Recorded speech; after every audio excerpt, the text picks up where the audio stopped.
pessoal, hoje estamos aqui para fazer uma breve abordagem geográfica sobre Cubatão e vamos comentar sobre a situação atual do incêndio que ocorreu em 1984 na Vila Socó, um dos maiores desastres registrados no nosso país. De acordo com antropólogos e historiadores, a região de Cubatão foi ocupada há pelo menos 7.000 anos pelo homem do Sambaqui, grupo de seminômades onde tiravam sua subsistência, marcada por siris, conchas bivalentes, berbigões e peixes, os quais aproveitavam para desenvolver sua manufatura de peças mistas, líticas e orgânicas, caracterizadas por ferramentas de pedra polida do Mesolítico, adornos e outros equipamentos.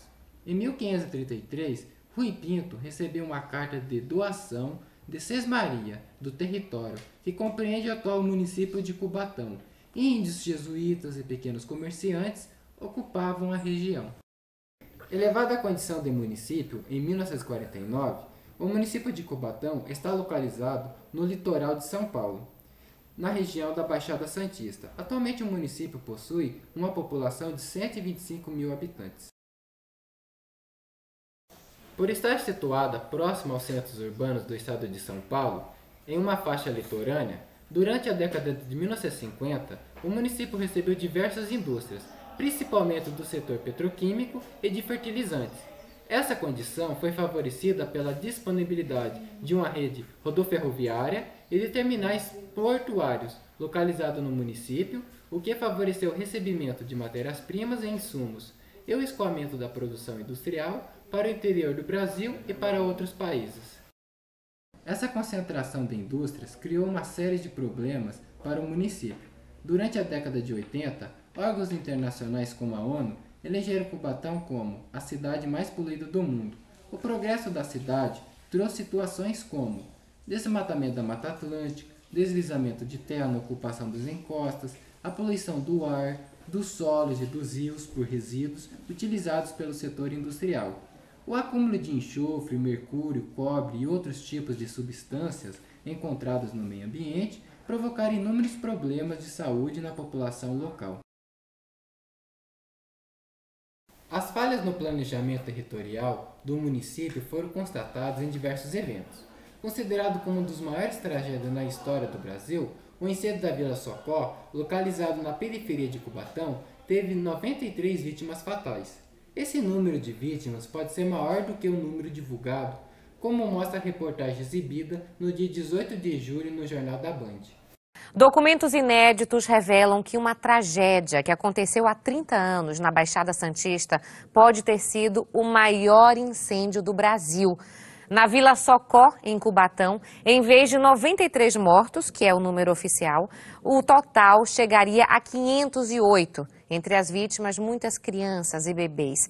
É o que revelam arquivos da Justiça, aos quais os repórteres Tony Chastinet e Rodrigo Hidalgo tiveram acesso. Silva, Santos, Souza. Sobrenomes comuns no Brasil, consumidos no que pode ter sido o maior incêndio da história do país. Quem morava aqui? Minha mãe e meus irmãos. Quantos irmãos? 6 e um sobrinho. Eu saí aqui já caindo, eu moro nessa entradinha aqui, saí caindo por aqui. Quando eu cheguei aqui, ali eu vi aquele pipoco. Quando eu vi aquele pipoco, eu corri para pegar meus 2 crianças, aí pronto. Este é o memorial das 93 vítimas oficiais da tragédia do dia 25 de fevereiro de 84. Famílias inteiras morreram. Está atrás da sua família. O senhor achou aqui no centro esportivo ou no hospital? No cantinho. Uma história que nunca foi bem contada durante o último ano do regime militar e no início do governo de Franco Montoro em São Paulo. 93 pessoas só não foi. Alguns corpos dali sumiram. Teve muita gente também que, em vez de correr para o lugar certo, correu para dentro do fogo. O número de vítimas mortas pelas chamas na favela da Vila Socó, em Cubatão, pode ser 5 vezes maior do que o divulgado, 508, ultrapassando tragédias como a da Boate Kiss em Santa Maria, ano passado, e a do Gran Circo norte-americano em Niterói, década de 60. Uma explosão e a morte centenas de pessoas. O Jornal da Band teve acesso com exclusividade ao processo do caso, que foi desarquivado só agora, no fim de maio, a pedido da OAB. Operação Abafa. À época, nós vivíamos e vivenciávamos o último ano da ditadura no país.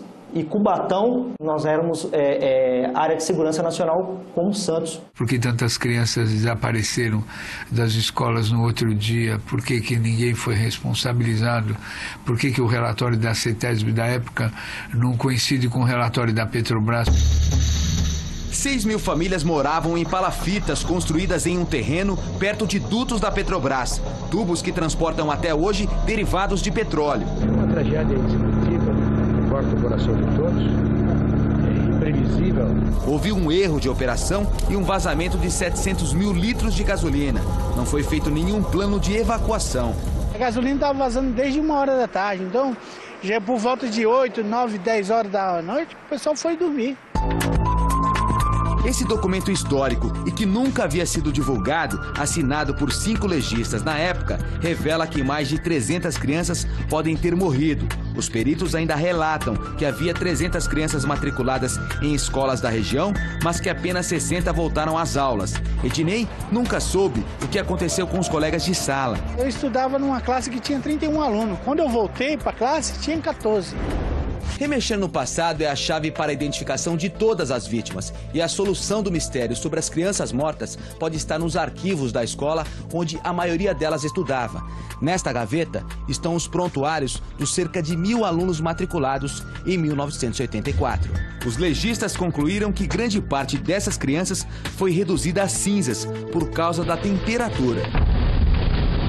O ano da tragédia terminou na Escola Municipal João Ramalho com 300 desistências, número muito maior do que o colégio costumava ter.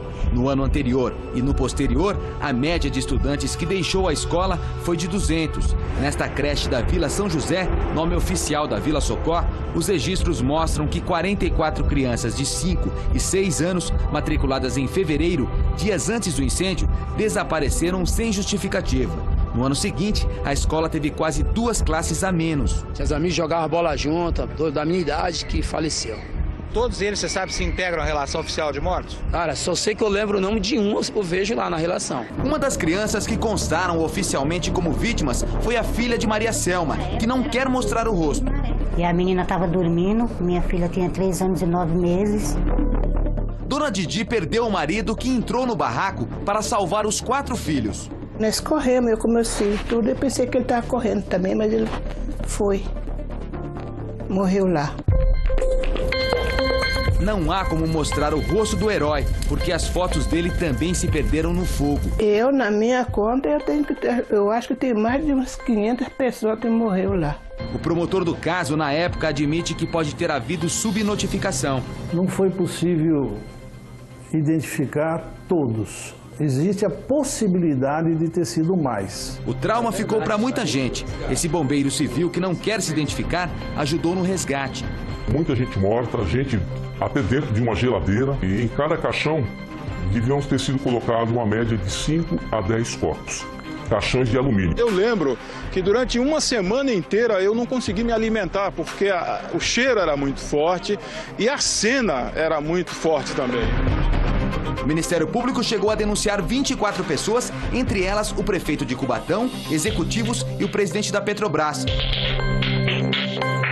Evidentemente que todo acidente tem uma causa e nós temos que descobrir essa causa.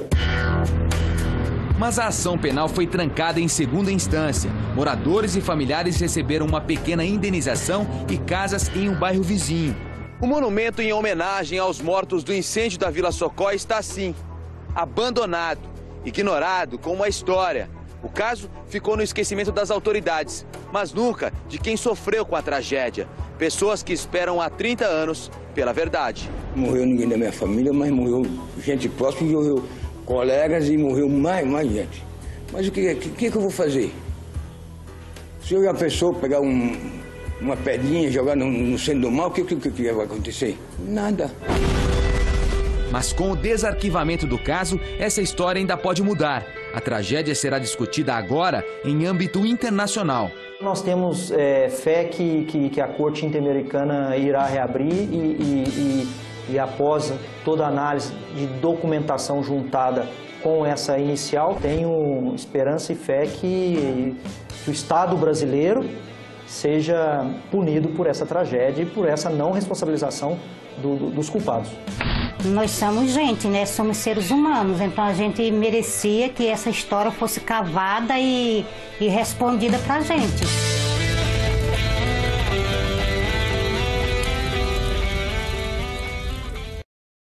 Na década de 90, Cubatão adotou uma série de medidas da Agenda 21, documento aprovado na ECO 92, sobre o meio ambiente. Medidas como a modernização de equipamentos utilizados na produção industrial, o controle de emissões de poluentes, a compra de créditos de carbono, o fechamento de lixões tóxicos e a recuperação dos biomas afetados contribuíram para que o município recebesse o título da ONU de Cidade Símbolo da Recuperação Ambiental. Em escala nacional, Cubatão pode ser um exemplo para que a produção econômica de um lugar seja explorada de um modo mais sustentável. Uma produção feita de modo descontrolado traz sérias consequências para o meio ambiente. Consequências que foram registradas ao longo dos últimos anos em Cubatão e que são constatadas até os dias de hoje. Pessoal, espero que vocês tenham gostado desta apresentação. Obrigado pela atenção, um abraço. Fica assim então.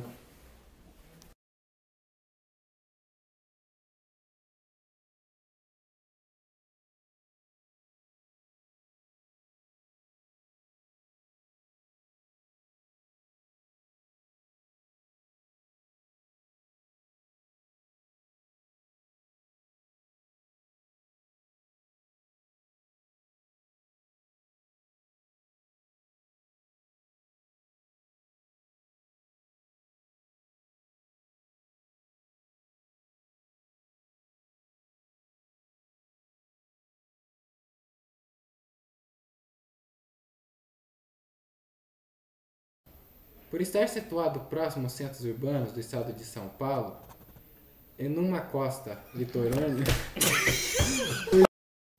Por estar situado próximo aos centros urbanos do estado de São Paulo, e numa encosta litorânea...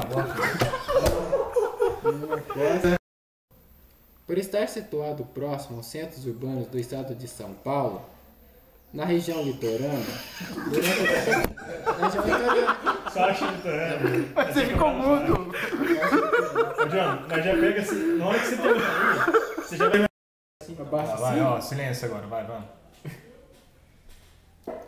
Na década de 1990 só, né? É, tá gravando.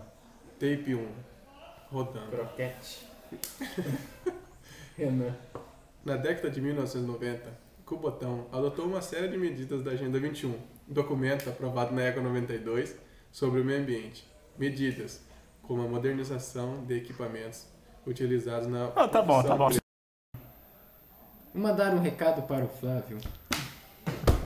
Flávio, eu te dou parabéns porque você lutou bastante, chegou até aqui. Só espero que não venha tempos nublados. Só.